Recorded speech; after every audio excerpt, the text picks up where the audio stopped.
አሁን ያለው መከላከያ ሰራዊት አገሩን የሚወድ ህብረ ብሔራዊ አንድነትን የሚቀበል ሀገር ሉዓላዊነትን ለማስከበር የሚታገል የሰራዊት ግንባታ ስትራቴጂው ከተቀየረ በኋላ ወጥ ፕሮፌሽናል አገር ወዳድ ሰራዊት ሆኖ እየተገነባ መጥቷል።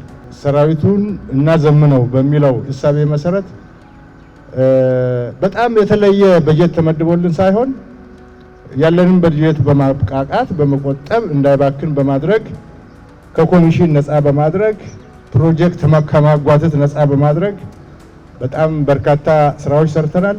በዚህ 4 ዓመት ከ65 በላይ ፕሮጀክቶች በትላልቅ ግማሹ በቢሊዮን የሚቆጠር ግማሹ በመቶ ሚሊዮኖች የሚቆጠር ስራዎች እየሰራን ነው የምንገኘው።